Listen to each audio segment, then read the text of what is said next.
John Potter for Joseph Parker vs Anthony Joshua Day of Destiny Facebook page.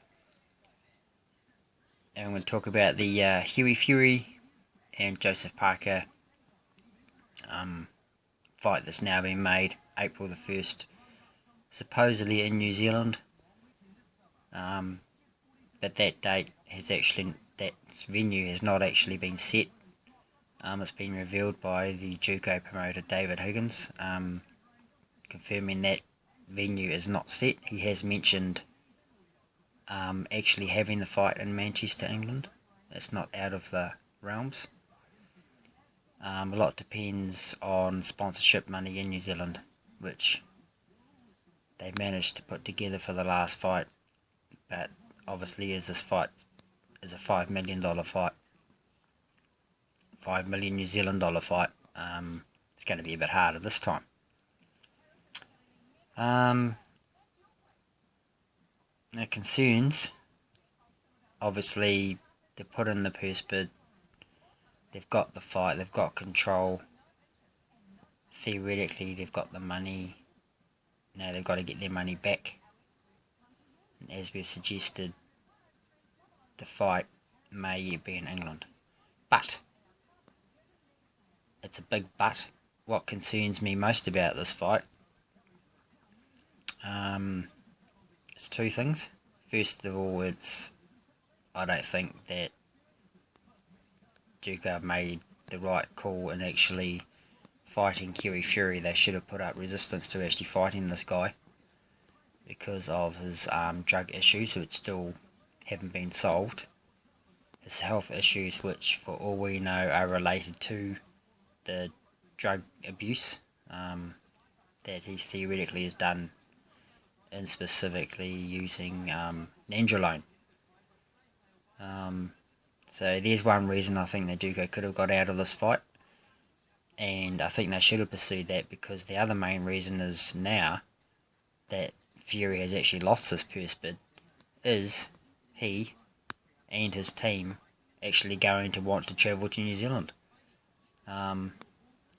And from what I've seen and heard, for example, some of the team, Fury's team, won't actually be able to travel because of criminal convictions, and there's a big dampener, and that Hughie Fury's actually, I believe, pulled out of fights before, and that Frank Warren has a reputation for actually pulling out of fights. So to me, there's actually a very good chance that this fight won't actually happen if it's confirmed as being in New Zealand. And that would be, as a Joseph Parker fan, and someone used to seeing Parker fighting a lot of fights a year, 5 on average, we're now going to get into April when theoretically his first fight's going to happen for 2017.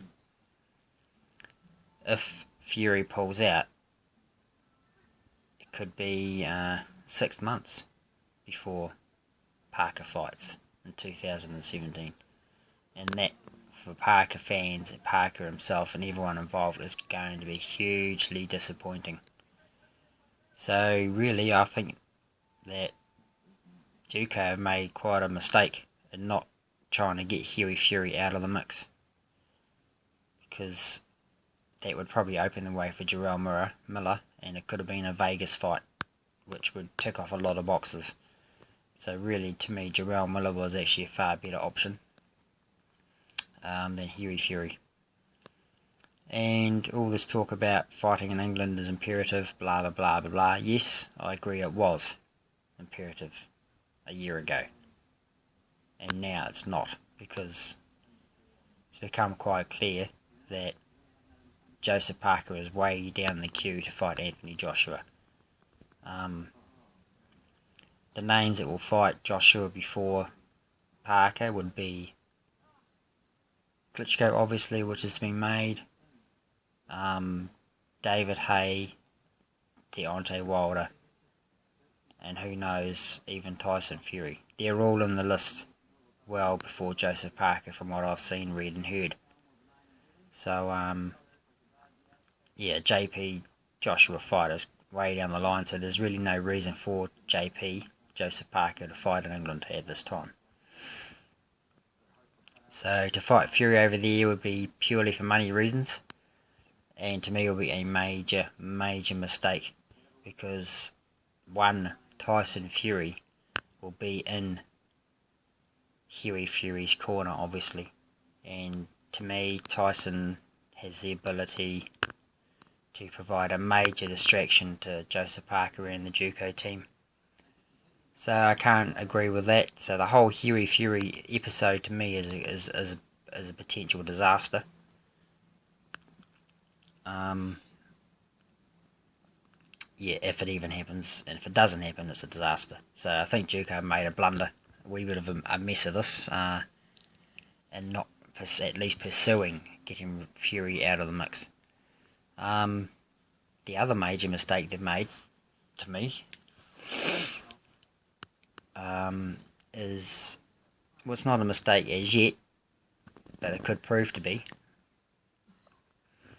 is if they take this fight and lose to Fury, no matter where it is, what they've done is they've got a world title shot, they've got the title, and then they've lost the next fight. They've got back to pretty much square one, although Parker's resume is starting to look pretty good. But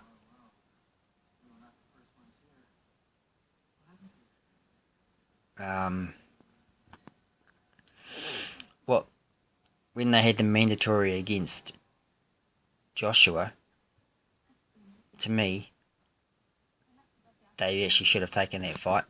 Even in spite of this world title shot, they had the IBF mandatory. They had the guaranteed Joshua fight. Joshua was very beatable right at that point in time. And it would have been Parker, Joshua 1 to me for a 3-fight potential trilogy of fights. Just because I believe that Parker has the skills, and even if he lost that fight, he would still progress forward. So really it was a nothing to lose fight against Joshua in my opinion. And instead of that, they took this route.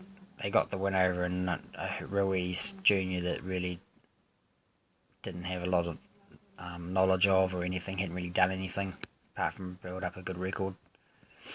And then they're going to be fighting a guy who hasn't fought for a year, hasn't beaten anybody, has only really got the Fury name, and hasn't done anything either. He doesn't have any ability to really bring in any money, etc, etc. So really, if this Hughie Fury fight turns into a mess, a loss or whatever, then Joseph Parker not fighting Joshua really begins to look like a serious mistake in my books.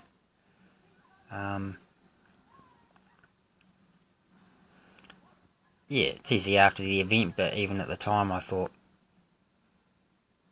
they ducked Joshua, in my opinion, so it made sense for business reasons at the time, but in the overall scheme of things, and in terms of Joseph Parker's career, which has gone pretty much very well anyway, but what could have been, yeah, if this doesn't work out, it's going to be looking like a serious mistake. So as I've said, the point of the video is to talk about the Fury exercise. What they haven't tried to get out of the fight with him because of all his issues. Joseph steering away from Anthony Joshua when he was really possibly there for the taking, especially with the amount of rounds that he fought, which is only about 30 odd at the time that that Parker would have ended up fighting AJ. So yeah, that's the main gist of the video. But just to top it off, which is a very interesting result today, and which actually could have an effect if Fury pulls out, is today we saw Price versus Christian Hammer, and I like Price, and as a person and as a boxer really, but man, he let himself down today hugely, and for Last Chance Cafe to turn up and not be able to be fit to fight more than 6 rounds. It's quite disturbing, really, and yeah, very disturbed by the fact that a professional athlete who's fighting for a potential chance at a world title isn't professional. So yeah, sorry David Price, I think it's time to retire for you. I think you've done your dash, and you know, sadly you haven't gone anywhere. And moving on from that, Christian Hammer, WBO ranked number 6 in the current rankings. With this win today, where will he move up into the WBO rankings? I mean, will he push his way up ahead of Jarrell Miller? That's my question. So, if he does pull up ahead of Miller, and then Fury does not take the fight in New Zealand, which to me is like almost 60-40 when you think about it, then Joseph Parker could actually end up fighting Christian Hammer. Yeah, so it's all in spite of the fight being made, it's all up in the air, and we had, you know, the result today once again puts you in that flux situation, not really knowing where it's at, which has its own excitement, I suppose. But you know, at the end of the day, New Zealand fans don't want to be pissed around by Hughie Fury. So Hughie Fury, you see this, don't piss us around. So yeah, looking forward to the fight. No matter who it is, I think it'll be April 1st, no matter who it is. So let's get it on!